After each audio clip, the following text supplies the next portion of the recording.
உங்களோட best friend ரொம்ப எப்பவுமே கலகலன்னு பேசிட்டே இருக்க ஒருத்தர் திடீர்னு வந்து கொஞ்ச நாளாவே பேசுறத கம்மி பண்றாரு. ஃபோன் பண்ணா எடுக்க மாட்டேங்கிறாரு. தனியாவே இருக்கணும்னு நினைக்கிறாரு. ஏதோ ஒரு கவனத்திலேயே இருக்காரு. நம்ம பேசும்போது அந்த டாபிக்ல இன்வால்வ் ஆக மாட்டேங்கிறாரு. அவங்க வீட்ல பேசி பார்க்கும்போது, இல்ல வந்து அவரு சாப்பிடுறதில்ல, இல்ல வந்து வீட்லயுமே வந்துட்டு எதுலயும் கலந்துக்க மாட்டேங்கிறாரு. தூங்காம இருக்காரு. எப்பவும் எதையோ யோசிச்சுட்டே இருக்காரு அப்படின்னா, உடனே நம்ம வந்து உஷாராயிக்கணுங்க. ஏன்னா, அவங்க வந்துட்டு ஒரு மன அழுத்த நோயில கூட இருக்கலாம்.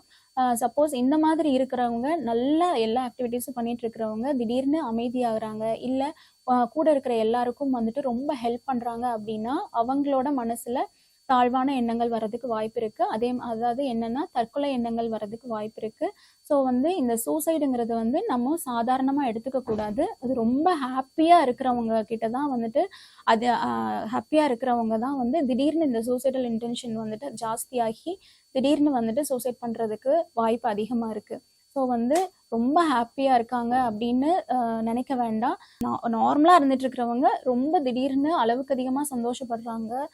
எல்லா பொருளையும் எல்லாருக்கும் ஹெல்ப் பண்றாங்க. எல்லா விதத்துலயும் ஹெல்ப் பண்றாங்க அப்படின்னா, நம்ம கொஞ்சம் கன்சர்ன் பண்ணி அவங்க கிட்ட நம்ம பேசணும். பேசி அவங்க டிப்ரெஷன்ல இருக்கிறாங்க, அவங்களுக்கு இந்த சூசைடல் தாட்ஸ் இருக்கு அப்படின்னா, அதுலேருந்து அவங்கள வெளியில கொண்டு வரதுக்கு முயற்சி பண்ணணும்.